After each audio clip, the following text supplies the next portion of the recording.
नमस्कार. दिलखुलासमध्ये परत एकदा आपलं मनापासून स्वागत. आपल्याशी बोलण्याकरता आज आपण खास निमंत्रित केलं आहे माजी ज्येष्ठ सनदी अधिकारी, ज्येष्ठ सामाजिक कार्यकर्ते, ज्येष्ठ शिक्षणतज्ज्ञ आणि तरुणांचं स्फूर्तिस्थान अविनाशजी धर्माधिकारी यांना. अविनाशजी, मगाशी म्हटल्याप्रमाणे दोनच मुद्दे. आपण तुमच्या सनदी सेवेबद्दल बोललो, आपण तुमच्या सामाजिक कार्याबद्दल बोललो, आपण तुमच्या राजकारणातल्या अनुभवाबद्दल बोललो, आपण तुमच्या शिक्षणापासून सगळ्या क्षेत्रांविषयी बोललो.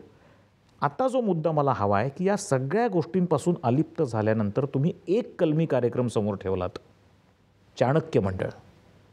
चाणक्य मंडळ मागची भूमिका थोडक्यात आणि त्याच्यानंतरचा प्रश्न मगाशी म्हटल्याप्रमाणे आजचा युवक, म्हणजे विवेकानंदांच्या संकल्पनेमधला, तुमच्या संकल्पनेमधला आणि आजच्या युवकाची अवस्था.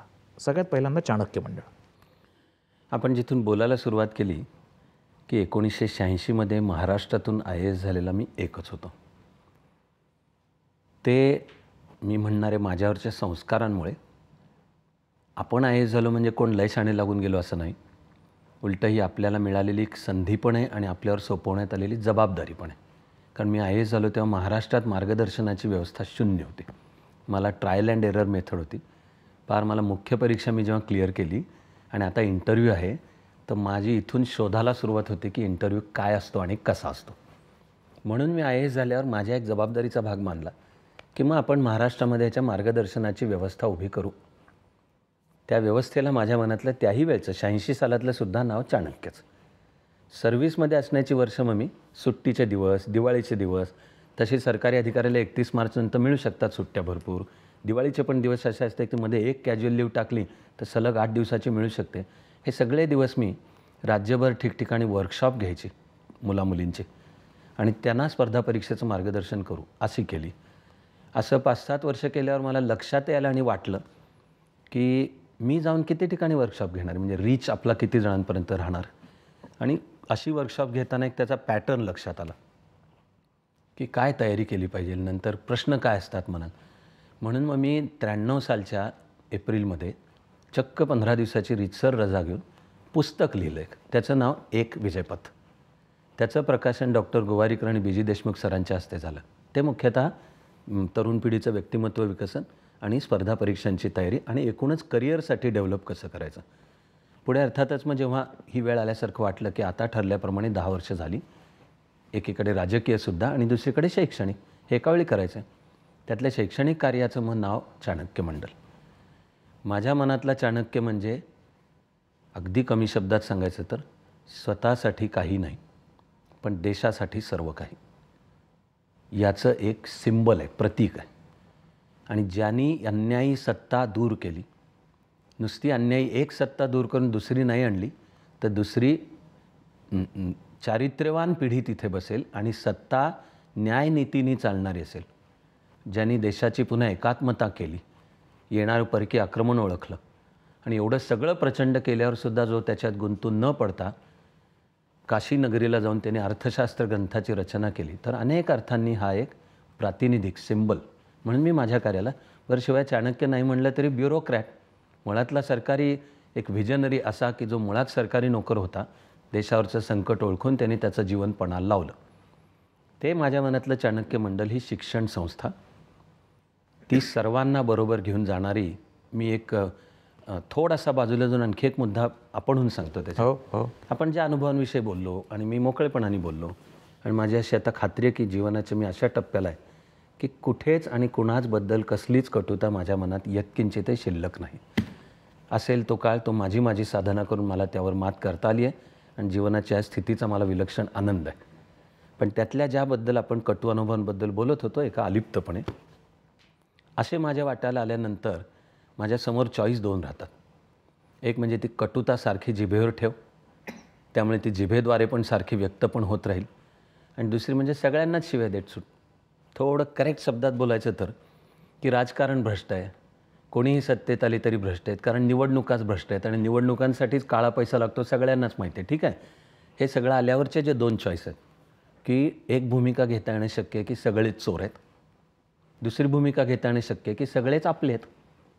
मी ठरवलं ह्या रस्त्यावरून जायचं की सगळेच आपले आहेत आणि लोकशाही आहे, पक्ष असणार, विचारधारा असणार, लोकांना निवडणुका लढवायच्या असणार. ते काही वैयक्तिक पातळीला व्हिलन आहेत म्हणून नव्हे, तर प्रश्न पुन्हा सिस्टीम करेक्शनचा आहे. की जर लोकशाहीत पक्ष असणार आणि निवडणुका लढवायच्या तर पैसे येणार. तर जोपर्यंत स्वच्छ मार्गाने राजकारण करता येण्याची आर्थिक व्यवस्था, तसं त्याला कायद्याचं बॅकिंग राहत नाही, तोपर्यंत हे सगळं अटळ आहे. म्हणजे समर्थनीय नाही आहे. पण मी घेतलेली भूमिका आहे सगळे आपले आहेत, सगळे आपले आहेत, आपण सगळ्यांचे आहोत. कुठेही कटुता दुरावा बाळगायचा नाही. पण म्हणून गंगा गय गंगादास नाही, त्या त्या मुद्द्यावर माझा प्रश्न आहे. मी टीका व्यक्तींवर नाही करणार आणि मनात आकस ठेवून किंवा पूर्वग्रह दूषित तर नाहीच करणार. माझ्या शुद्ध बुद्धीला ज्या मुद्द्यावर जे वाटेल ते अभ्यासाने सांगीन. मला मान्य आहे की तेही उद्या चुकीचं असू शकतं, पण मूळ भूमिका सगळ्यांना बरोबर घेणे. तर त्या सगळ्यांना बरोबर घेण्याचं मला जमलेलं थोडं काम मग चाणक्य मंडळ. आणि 96 साली सुरू करताना तर सर्व्हिसमध्ये असताना मी सुट्टी एकही दिवस घेतलेली नव्हती. म्हणून साठलेल्या रजेतून 1,00,000 रुपये त्यावेळचे मिळाले होते. मला पेन्शन काही नव्हतं. ते 1,00,000 घालून चाणक्याची सुरुवात केली. पुण्याला गांधीजींचे सहकारी 42च्या चळवळीतले सेनानी शिरूभाऊ लिमये यांचं माझ्यावर प्रेम होतं. मी त्याला भाग्य म्हणतो. त्यांनी त्यांचा वाडा मला अत्यंत किफायतशीर, म्हणजे फुकट नाही दिला, पण तो ऐन पुण्याच्या केंद्रस्थानी असलेला, लोकेशनचा तो फायदा असतोच, तो आपोआप मिळत गेला. अशा अनेक गोष्टी, अशा अनेक आपोआप पण घडत गेलेल्या आहेत. पण 20 वर्षामध्ये तसं जे काम 1,00,000 रुपये घेऊन सुरू झालं. आज हे म्हणणं चुकीचं नाही ठरणार किंवा अहंकार तर अजिबातच नाही की महाराष्ट्रामध्ये स्पर्धा परीक्षांची जाणीव झाली आहे. ती नुसती नोकरी किंवा पैशासाठी नाही, तर प्रशासन हे देशसेवेचं माध्यम आहे. प्रशासनाच्या माध्यमातून राष्ट्रीय एकात्मता आणि विकासमध्ये सहभागी व्हायचं असतं.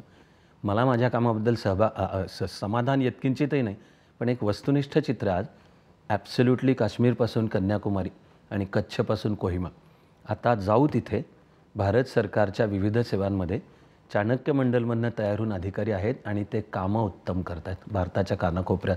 नुसते भारताच्या कानाकोपऱ्यात नव्हे, समजा इंडियन फॉरेन सर्व्हिस, तर तिथेसुद्धा भारताचं प्रतिनिधित्व. मला एका मनाच्या एका भागाला आनंद असतो आणि हे काम आत्ता मला वाटतं की 20 वर्ष ठीक आहे आपण करत राहणार आहोत. चाणक्य मंडळ आणि अविनाश धर्माधिकारींच्या मनात पुढचा रोडमॅप काय आहे या शिक्षणाच्या वाटेवरचा? तर निश्चितपणे पुढचं पाऊल आपल्याला एक जागतिक दर्जाचं, अत्याधुनिक, पण भारतीय विचार आणि भारतीय वारशावर उभं असलेलं विद्यापीठ उभं करायचं आहे. मी या स्वप्नालाही नाव देत आलो आहे. माझा मूळ एक विषय इतिहास आहे आणि भारतीय संस्कृती महान आहे, आपला इतिहास महान आहे. सगळं सांगताना आपण म्हणत राहतो की प्राचीन काळात भारत हे जगाचं शैक्षणिक केंद्र होतं. जे स्थान 19व्या शतकामध्ये ऑक्सफर्ड आणि केम्ब्रिजला होतं, किंवा आता 20व्या आणि अजून 21व्या शतकात अमेरिकेतली म्हणजे MIT, Harvard, Stanford, Yale, Ivy League, तसे आपलं नालंदा, तक्षशिला, अवंती, विक्रमशिला, अमरावती, प्रतिष्ठान, कांची, मदुराई, म्हणजे भारत हे जगाचं शिक्षणाचं केंद्र होतं, कारण भारत हे प्रतिभेचं केंद्र होतं. तर मला जमणारं स्वप्न घडवायचं आहे ते युवा पिढीच्या माध्यमातून जीवनाच्या सर्व क्षेत्रातली उत्तमता आणि प्रतिभा, हे आहे एक्सलन्स आणि क्रिएटिव्हिटी, की आपल्याला कुठल्याही फील्डची ॲलर्जी नाही, त्याच्यात काही उच्च नीचता नाही, पण स्वतःला ओळखून निवडलेल्या क्षेत्रात आपला, आणि तो ठसा पैसा पद कीर्तीचा नाही, तो ठसा एक्सलन्स आणि तुझ्या क्षेत्रातली तुझी कॉन्ट्रीब्युशन म्हणजे क्रिएटिव्हिटी. तर हे 2 वॉचवर्ड्स आहेत. अशी उभी राहील पिढी, अशी शिक्षण पद्धती. माझ्या म्हणण्याचा अर्थ आहे की नालंदा कधीतरी भूतकाळात होतं वर समाधान नाही, नव्या नालंदा निर्माण केल्या पाहिजेत. तर माझं आणि चाणक्य मंडलचं पुढचं काम एक असं विद्यापीठ उभं करायला घ्यायचं. म्हणूनच डोळ्यासमोर ते ठेवून चाणक्याची पहिली सदाशिव पेठेतली वास्तू झाली, तिचं लोकार्पण हा वापरला मी शब्द, की ती आपली नाहीच आहे, आपण विश्वस्त आहोत, लोकांनीच दिलं, त्यातून उभं राहते, लोकांनाच अर्पण करायचं आहे. ते केलं स्वाध्याय परिवारचे प्रणेते, मला नितांत आदर त्यांच्याबद्दल आहे, आधुनिक ऋषी दादा म्हणजे पांडुरंग शास्त्री आठवले यांच्या हस्ते. आणि आता एक नवी वास्तू झाली चांगली, तूर्त 8 मजली आहे, मूळ योजना 15 मजली आहे, आणि ते एकदम ग्रीन बिल्डिंग, इको फ्रेंडली. तिचं लोकार्पण दलाई लामांच्या हस्ते केलं. तेव्हा भारताकडचा जो वैश्विक विचार आहे, तो अध्यात्म विचार आहे, तो विज्ञाननिष्ठ आहे, तो माणसांना जोडणारा आहे आणि त्यामध्ये जातीपाती किंवा राष्ट्रांची सुद्धा बंधनं नाहीत, अशा विचारावर उभं असलेलं विद्यापीठ उभं करायचं आहे. हा पुढचा रोडमॅप आहे. शेवटचा प्रश्न, भारतामधला, आपल्या समाजामधला तुम्हाला दिसणारा युवक आत्ता काय फेस करतोय आणि त्यांनी काय असायला पाहिजे, कुठल्या वाटेने जायला पाहिजे? मी निश्चितपणे युवकाच्याबद्दल आनंदी आणि आशावादी आहे. कदाचित मुळातच मी आशावादी आहे म्हणून कोणी त्याला डिस्काउंट द्यायचं ठरवलं तरी माझी हरकत नाही. पण माझा ज्या युवा पिढीशी संबंध आहे तिच्यामध्ये ताजी आहे, रसरशीत आहे. जागतिक स्पर्धा अंगावर घ्यायची त्या पिढीला भीती नाही. उलट ती जागतिक स्पर्धेला सामोरं जायला उत्सुक आहे, आसुसलेली आहे. त्यानंतर टेक्नॉलॉजीबद्दलची तिला समज आहे आणि त्यामुळेच येणारा आत्मविश्वास आहे. मी म्हणेन आवश्यकताच असली तर मग चारित्र्य घडण, संस्कार याच्यावर काही प्रमाणात काळजी करावी असं चित्र हेही नाकारून नाही चालणार आहे. पण मलाही प्रश्न पडत राहतो की इतिहासाच्या त्या प्रत्येकच काळात साने गुरुजींची मुलं किंवा लोकमान्य टिळकांनी ज्यांना वेडी माणसं म्हटले अशी पण काही असतातच. आणि मी, माझं घर, माझा बंगला आणि जमलं तर सिगरेट, दारू, तंबाखू हे जे आपण स्त्रियांशी सगळे दुर्व्यवहार पाहून आपण सगळे व्यथित होतो, तर हा संघर्ष आहे सततचा चालू असलेला. पण या संघर्षातसुद्धा मला तरुण पिढीमध्ये कर्तृत्व दिसतं. या तरुण पिढीमधूनच उद्याच्या भारतच नव्हे तर जगाला पण आकार येईल. आज शास्त्रीयदृष्ट्या जो डेमोग्राफिक डिव्हिडंड हा शब्द वापरला जातो, तर आपण पुढची 25-30 वर्ष त्या डेमोग्राफिक डिव्हिडंडच्या काळात असणार आहोत. त्याला शर्ती अटी खूप आहेत की हे आपल्याला नीट करता आलं तरच चांगलं घडणार आहे. पण मला ते नीट करता येईल ह्याचा पण विश्वास आहे, कारण की आपल्या परीने खारीचा वाटा आपण उचलायचा, ते करत राहायचं आहे ह्याची पण माझी खात्री आहे. त्यामुळे चरित्रघडण आणि संस्कार हे आवश्यक आहेत. पण तरुण पिढीच्या माध्यमातून महाराष्ट्र, भारत आणि जगाचं भवितव्य उज्ज्वल असणार आहे याची मला खात्री आहे. मला असं वाटतं दुर्दम्य आशावाद, निष्ठा आणि निग्रह म्हणजे काय तर अविनाश धर्माधिकारी. आजच्या या स्वातंत्र्य दिनाच्या निमित्ताने आपण अविनाशजींच्याबरोबर बोललो, त्यांच्या आयुष्यातल्या काही क्षणांना जाणून घ्यायचा प्रयत्न केला. पण त्याहीपेक्षा त्यांच्यापासून प्रेरणा आपण जर घेतली आणि काय निश्चित करायला पाहिजे याचा विचार जर सुरू केला आणि त्या दृष्टीने अंमलबजावणी सुरू केली तर या मुलाखतीचं खरं फलित आपल्याला दिसून येईल. अविनाशजी, या कार्यक्रमात तुम्ही आलात, खरोखर मनापासून बोललात. मनापासून धन्यवाद. नमस्कार.